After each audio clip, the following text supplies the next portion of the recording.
हिंदू आतंकवाद भासवण्याच्या प्रयत्नाला मोठी चपराक बसली। हिंदू कधी आतंकवादी होऊ शकत नाही, कोर्टाच्या निकालात सिद्ध झालं। जयकुमार गोरे यांची जी आहे ती ही प्रतिक्रिया पाहायला आतंकवाद आहे अशा पद्धतीचा भासवण्याचा प्रयत्न ज्या काँग्रेसच्या सरकारने केलेला होता त्याला खऱ्या अर्थाने खूप मोठी चपराक या निमित्ताने बसलेली आहे। आणि हिंदू कधीच आतंकवादी होऊ शकत नाही अशा पद्धतीची कोर्टाचा निकालातनं हे सिद्ध होत।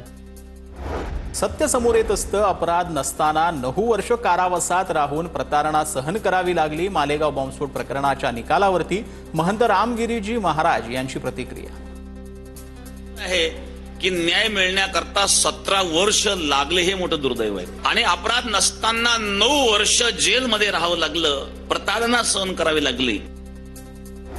यवतमाळमध्ये पृथ्वीराज चव्हाणांच्या प्रतिमेला चपला मारल्या। चव्हाणांनी सनातन दहशतवाद शब्द वापरल्यानं भाजपा कार्यकर्ते आक्रमक।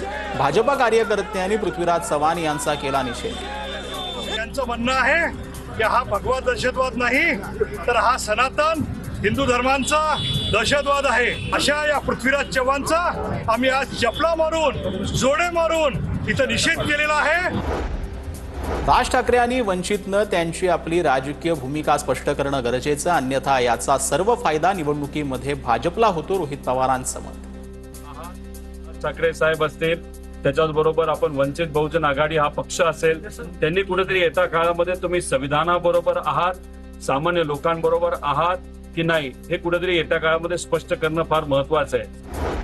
काँग्रेस सोडायचे कैलास गोरंट्याल यांनी किती पैसे घेतले त्याचं उत्तर जनतेला दिलं पाहिजे। कैलास गोरंट्याल यांच्या भाजपा प्रवेशावरती आमदार अर्जुन खोतकर यांची प्रतिक्रिया।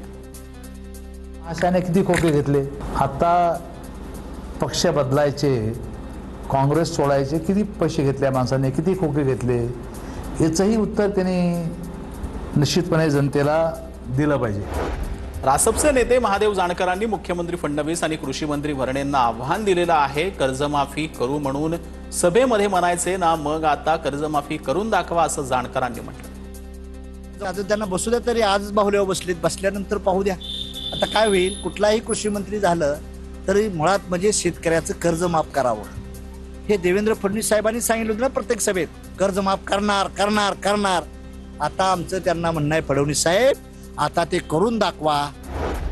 कृषी विभागाची जबाबदारी कोकाटे व्यवस्थित पार पाडत होते। कोकाटेंनी चांगलं काम करण्याचा प्रयत्न केला। मकरंद पाटील यांची प्रतिक्रिया।